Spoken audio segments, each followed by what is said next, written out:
రాజన్న సిరిసిల్ల జిల్లా ముస్తాబాద్ మండలం తెర్లుమతి గ్రామంలో శ్రీ గాయత్రీమాత దేవాలయం 19వ వార్షికోత్సవ ఉత్సవాలు రాయపు లక్ష్మణ్ రాజు ఆండాలు ఆధ్వర్యంలో గాయత్రీమాతకు పంచామృత అభిషేకం రమాసహిత సత్యనారాయణ స్వామి వారాల కళ్యాణ మహోత్సవం వేద పండితుల మధ్య అత్యంత వైభవోపేతంగా కళ్యాణం నిర్వహించారు. అనంతరం మహిళలు అమ్మవారికి ఓడిబియ్యం కట్న కానుకలు సమర్పించారు. ఈ కళ్యాణానికి పీపుల్స్ హాస్పిటల్ వైద్యులు చింతాజీ రాజారాం ఉమాదేవి దంపతులు కళ్యాణంలో పాల్గొన్నారు. అలాగే వచ్చిన భక్తులకు అన్నదాన కార్యక్రమం చేపట్టారు. ఈ కార్యక్రమంలో ఆలయ కమిటీ చైర్మన్ లక్ష్మణ్ రాజు ఆండాలు, చింతోజీ రాజారాం, రమాదేవి, గ్రామస్తులు, భక్తులు తదితరులు పాల్గొన్నారు. తెర్లిమద్ది గ్రామంలో కొలువైన ఉన్నటువంటి శ్రీ రమా సత్యనారాయణ స్వామి సమేత గాయత్రీదేవి ప్రతిష్టాపన చేయబట్టి 19 సంవత్సరాలు పూర్తి చేసుకొని మనం ఈరోజు వార్షిక ఉత్సవాన్ని చేయడం జరుగుతుంది. అందులో మన రాజుగారు ఆండాలు గారి ఆధ్వర్యంలో సమక్షంలో ఈ ప్రతిష్టాపన పూర్తి చేసుకొని అలానే ప్రతి సంవత్సరం వార్షిక ఉత్సవాన్ని వారి ఆధ్వర్యంలో వారి యొక్క ప్రోత్సాహంలో ఊరందరి గ్రామస్తుల ప్రజల ఆధ్వర్యంలో వారి యొక్క ప్రోత్సాహంతో ప్రతి సంవత్సరం అయ్యగారులను తీసుకొచ్చి కరీంనగర్ నుంచి ఇక్కడ ఆలయ అర్చకుల వారి సమక్షంలో ఇక్కడ దినదినాభివృద్ధిగా ఉత్సవాన్ని చేయడం చాలా సంతోషం.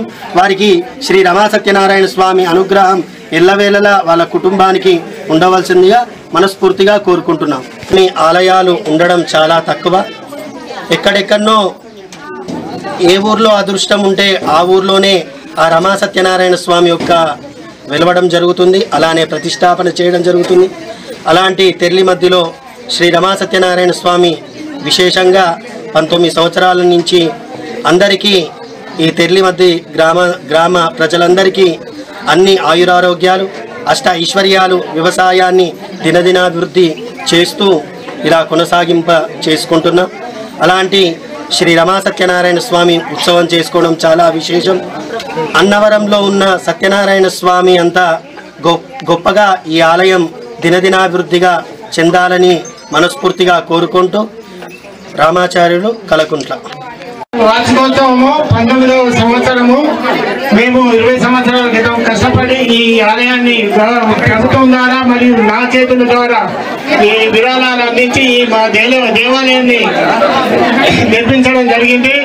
అదేవిధంగా మనము ఈ రాజు గారు దీన్ని కష్టపడుతూ ప్రతి సంవత్సరము ఈ కార్యక్రమాలను చేస్తున్నారు. వారికి కూడా ధన్యవాదాలు తెలుపుతూ ప్రజలందరికీ గ్రామవాసులందరికీ మరియు చుట్టుపక్కల గ్రామవాసులందరికీ కూడా ఇదే విధంగా వచ్చి ఈ ఆలయానికి శోభితపు దేవాలని ఇంకా విరాళాలు ఇవ్వాలని మంచి అభివృద్ధి చేసినట్టు చెందేటట్టు చేయాలని మీ అందరినీ మనస్ఫూర్తిగా కోరుకుంటూ నా గాయత్రి మాత గారిని తర్వాత రమాసహిత సత్యనారాయణ స్వామి గారి ఆశీర్వాదాలు మీకు అందరికీ ఎల్లవేళలా ఉండాలని ప్రార్థిస్తూ ముగించుకున్నాను.